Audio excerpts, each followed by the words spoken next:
জুলাই গণ অভ্যুত্থান দিবসে লালপুরে বিএনপির বর্ণাঢ্য বিজয় মিছিল অনুষ্ঠিত হয়েছে। নাটোর প্রতিনিধি এজেড সুজনের রিপোর্টে বিস্তারিত। সাথে আছে আমি রাজিয়া সুলতান। আপনারা দেখছেন i1 টিভি। জুলাই গণ অভ্যুত্থান দিবস উদযাপন উপলক্ষে লালপুরে বিএনপির বর্ণাঢ্য বিজয় মিছিল ও পথসভা অনুষ্ঠিত হয়েছে।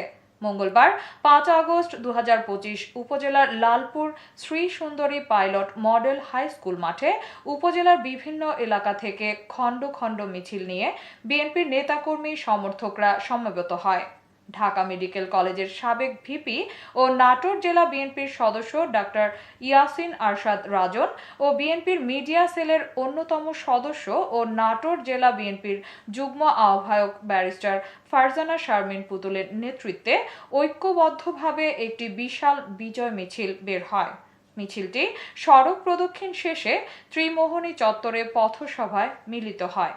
পথসভাটি জনসমাবেশে পরিণত হয়। এ সময় জুলাই বিপ্লবে নিহত ও আহতদের গভীর শ্রদ্ধার সাথে স্মরণ করে বক্তব্য রাখেন নাটোরের ইতিহাসের প্রথম মন্ত্রী প্রয়াত বিএনপি নেতা ফজলুর রহমান পটলের পুত্র ডাক্তার ইয়াসির আরশাদ রাজন ও কন্যা ব্যারিস্টার ফারজানা শারমিন পুতুল।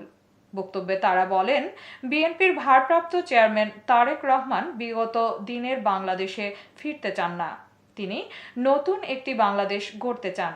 এ সময় তারা আরও বলেন, দল করতে হলে তারেক রহমানের নির্দেশে সকলকে দলের শৃঙ্খলা ও নেতৃত্ব মেনে দল করতে হবে।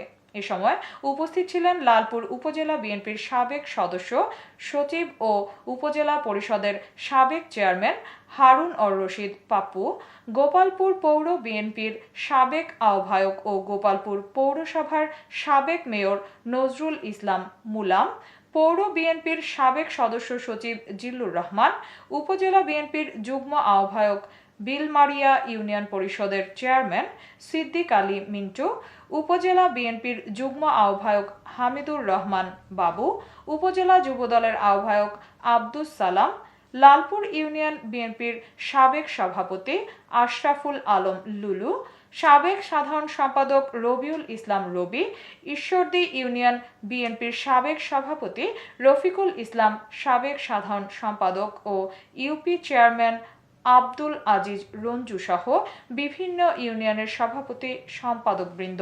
এছাড়াও বিএনপি যুবদল, ছাত্রদল সহ বিভিন্ন সহযোগী সংগঠনের বিপুল সংখ্যক নেতাকর্মী সমর্থকরা উপস্থিত ছিলেন।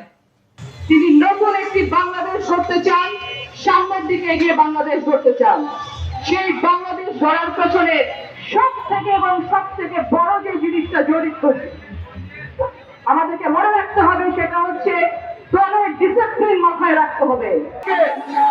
আমি বাংলাদেশ জাতীয়তাবাদী দলের পক্ষ থেকে আমার হৃদয় নির্মল শুভেচ্ছা জানাচ্ছি। একটি জিনিস ভুলে গেলে চলবে না, আমাদের বিজয় এখনো অর্জিত হয়নি।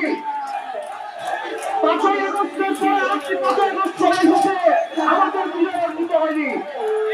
আমাদের প্রতিটা বিজয় সেই দিনকে অর্জিত হবে যেদিন শহীদের পক্ষে হচ্ছে। এতক্ষণ সঙ্গে থাকার জন্য ধন্যবাদ। i1 টিভির নিয়মিত আপডেট পেতে ভিজিট করুন আমাদের ওয়েবসাইট, ফেসবুক, ইনস্টাগ্রাম ও ইউটিউব চ্যানেলে।